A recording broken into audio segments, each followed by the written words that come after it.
Hi, my name is Caitlin Crump, and this is my media presentation project. For this project, I chose one of my favorite books. It's called H2O by Virginia Bergen. Describe this book as a post-apocalyptic thriller type of story for young adult readers. It focuses around one main character and her experiences after a rain containing a flesh-eating bacteria from space wipes out the human population and throws the world into an apocalypse.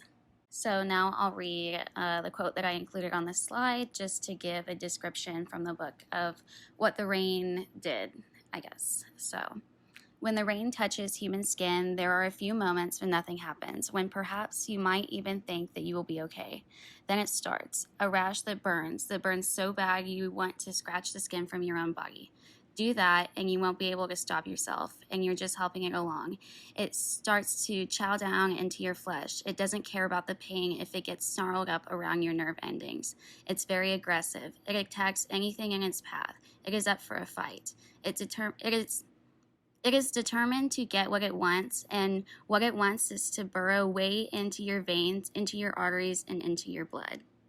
So now that I've described the book that I chose for this project, I'm going to start talking about which theories I included that I think had an effect on me from class.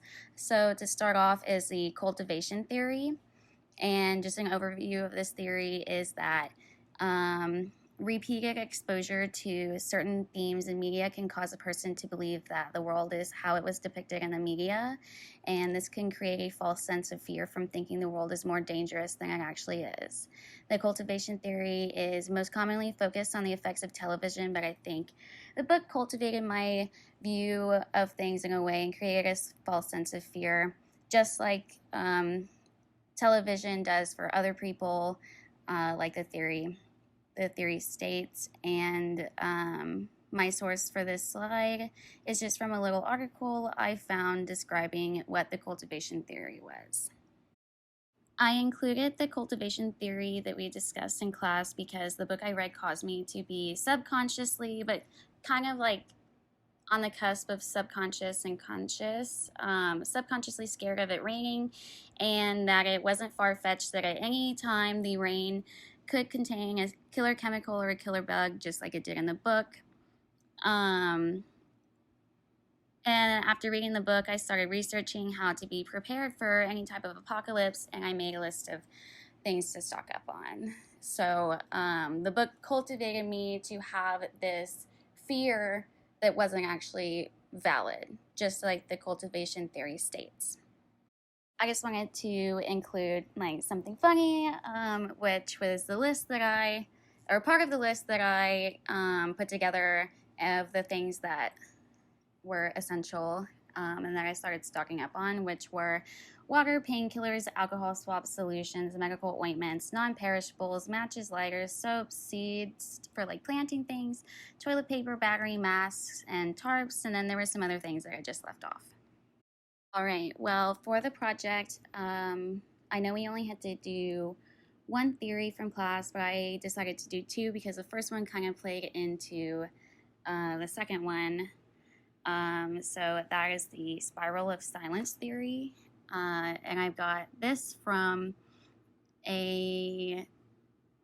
just a website that was explaining it. So the spiral of silence theory is a theory that people's willingness to express their opinions on controversial public issues is affected by their largely unconscious perception of those opinions as being either popular or unpopular. The perception that one's opinion is unpopular tends to inhibit or discourage one's expression of it, while the perception that it's popular tends to have the opposite effect. So, like I said previously, I started stocking up on items from my apocalypse list and made the mistake of telling my mom that I was doing it because of the book and because at any moment we could be thrown into an apocalypse. And she laughed at me and called me crazy and said maybe I shouldn't read books like that. But despite what she said, I continued to stock up on stuff secretly and keep those things separate. I didn't mention it again to my mom or anyone else because there is a negative opinion about doomsday preppers or people that are prepared for a mass disaster and or disruption of day-to-day normal society.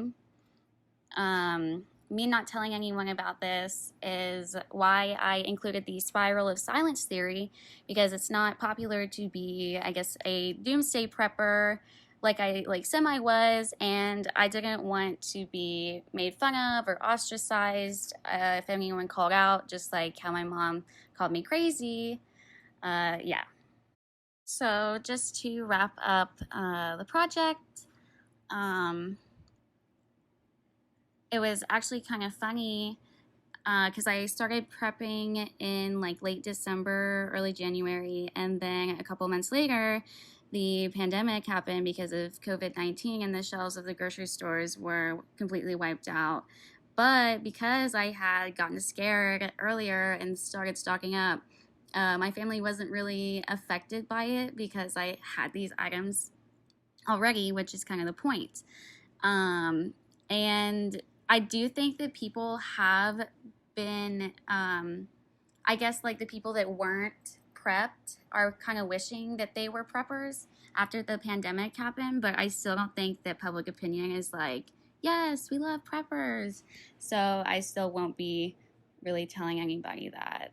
And I did find an article about doomsday preppers and the outbreak of COVID by J. Oliver Conroy, and he mentioned how, just like I said, mainstream society, however, interest in prepping usually invites ridicule about bunkers and tinfoil hats. Preppers have spent years being the objects of our collective derision. So, for those reasons, even in the light of the pandemic, I guess I'll still be operating under the spiral of silence theory. Thank you for listening to my presentation, and thank you for a wonderful semester.